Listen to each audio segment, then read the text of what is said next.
உடல் எடையை குறைக்கிறதுக்கு நம்ம லஞ்ச் செய்ய போறோம். ரொம்ப டேஸ்டான ஹெல்தியான வெயிட் லாஸ் ரெசிபி செஞ்சு காட்டுறேன்ப்பா. டயட்ல இருக்கிறவங்க மதியம் ரைஸ் பண்ணி சாப்பிட்டீங்கன்னா வெயிட் லாஸுக்கு ரொம்ப ஹெல்ப் பண்ணுப்பா. வாங்க எப்படி செய்யலாம்னு பார்ப்போம். இது நம்ம நார்மலா சாப்பிட்ற ஒயிட் ரைஸ் கிடையாது. இது வந்து வெயிட் லாஸ்க்காண்டி நம்ம ப்ரௌன் ரைஸ் எடுத்துருக்கோம். ப்ரௌன் ரைஸ் நம்மளுக்கு வெயிட் லாஸ்க்கு ரொம்ப ஹெல்ப் பண்ணும். நம்ம வந்து ப்ரௌன் ரைஸ்ல பூண்டு மிளகு சாதம் செய்ய போறோம். நான் வந்து ஒரு டீ கிளாஸ்ல எடுத்திருக்கேன். இது வந்து 150 கிராம் உங்களுக்கு ப்ரௌன் ரைஸ் எடுத்திருக்கேன். இப்போ இதை வந்து ஒரு பவுல்ல போட்டுக்குருவோம். இதை நல்லா ஒரு அரை மணி நேரத்துக்கு நல்லா கழுவிட்டு அரை மணி நேரத்துக்கு ஊற வச்சிருவோம். இப்பப்பா நான் கேஸ் ஆன் பண்ணியிருக்கேன். ஒரு குக்கர் வச்சிருக்கோம். இப்போ நம்ம இந்த கிளாஸ்ல தான் நம்ம ப்ரௌன் ரைஸ் எடுத்திருந்தோம். இப்போ இந்த இதில் வந்து நம்ம ஒரு 3 கிளாஸ் தண்ணி ஊற்றிக்கிடுவோம். நம்ம ஒரு கிளாஸ் நார்மல் அரிசி எடுத்தோம்னா நம்ம 2 கிளாஸ் வைக்கலாம். ப்ரௌன் ரைஸ் வந்துப்பா உங்களுக்கு ரைஸ் வந்து கொஞ்சம் வந்து வேகிறதுக்கு ரொம்ப லேட் ஆகும். அதனால நம்ம எக்ஸ்ட்ரா ஒரு கிளாஸ் ஊற்றிக்கிறோம். இப்போ 3 கிளாஸ் தண்ணி ஊற்றிருக்கோம். தண்ணி கொஞ்சம் சூடாகட்டும். இப்போ தண்ணி உங்களுக்கு சூடாகிட்டு வருதுப்பா. இப்போ நம்ம அரிசியை குக்கரில் போட்டுருவோம்.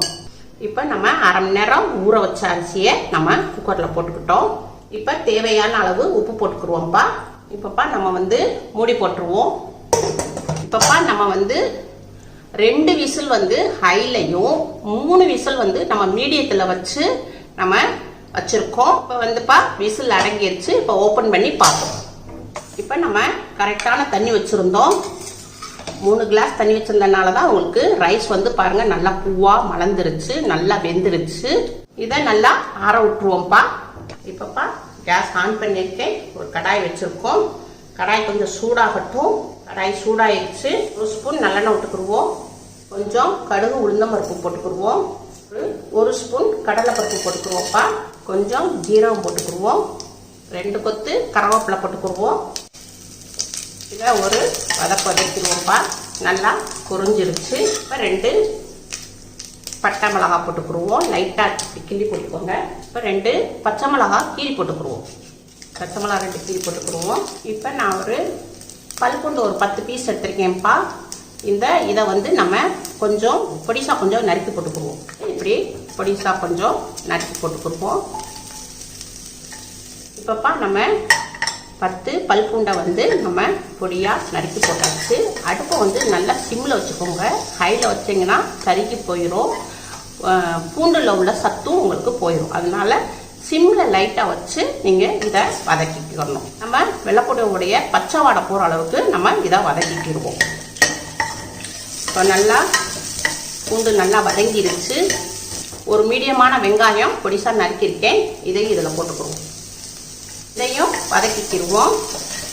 இப்பப்பா நம்ம வந்து கொஞ்சம் நிலக்கடலை பருப்பு போட்டுக்குருவோம். நம்ம சாப்பிடும் போது நல்லா கிறிஸ்பியாக இருக்கும். கொஞ்சம் பெருங்காயப்பொடி போட்டுக்குருவோம். பூண்டுக்கு தேவையான அளவு உப்பு போட்டுக்குருவோம். எல்லாத்தையும் இதை மிக்ஸ் பண்ணிக்கிடுவோம். இப்போ வெங்காயம் பூண்டு எல்லாம் நல்லா வதங்கிருச்சு. இப்போ நம்ம வந்து ப்ரௌன் ரைஸ் வச்சுருந்தோம் இல்லையா, இதை இதில் போட்டுக்குருவோம்.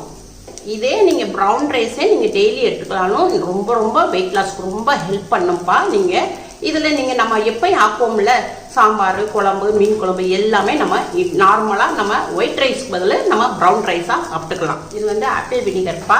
நம்ம வந்து ஆப்பிள் வினிகர் 1 ஸ்பூன் விட்டுக்குருவோம். வெயிட் லாஸ்க்கு ரொம்ப நல்லதுப்பா. ஆப்பிள் வினிகர் இல்லைன்னா நீங்கள் எலும்பச்சம்பழத்தில் 1/4 பழம் சாறு எடுத்து ஊற்றிக்குவோம். இப்போ நம்ம கொத்தமல்லியையும் இதில் பொடிசாக நறுக்கி போட்டுருவோம். இப்போ நம்ம மிளகு ஒரு 1/2 ஸ்பூன் போட்டுக்குருவோம்ப்பா. மிளகு தூள் இது எல்லாத்தையும் மிக்ஸ் பண்ணிக்கிறோம்ப்பா. அவ்வளோதான்ப்பா, எல்லாத்தையும் மிக்ஸ் பண்ணிட்டோம். கேஸ் ஆஃப் பண்ணிடுவோம். இப்போ நம்ம பவுலில் மாற்றிக்கிடுவோம். ப்ரௌன் ரைஸ் பூண்டு மிளகு சாதம் ரெடி. பூண்டும் மிளகும் சேர்ந்து சாப்பிட்டா சளி இருமல் வராதுப்பா. பிரஷரை நல்லா கண்ட்ரோல் பண்ணும்பா. கொலஸ்ட்ராலை நல்லா கண்ட்ரோல் பண்ணும்பா. ஜீரண சக்தி அதிகரிக்கும்பா. வயிற்றுல உள்ள கெட்ட கொழுப்பைகளை வெளியேற்றும்பா. சிம்பிளா வேலை முடிஞ்சிடும். உங்களுக்கு வெயிட் லாஸ்க்கு இது வந்து ப்ரௌன் ரைஸ் வந்து உங்களுக்கு ரொம்ப நல்லா ஹெல்ப் பண்ணும்பா. உங்க வீட்டுல செஞ்சு பாருங்க. அம்மாக்கு லைக் பண்ணுங்க, ஷேர் பண்ணுங்க, சப்ஸ்கிரைப் பண்ணுங்க.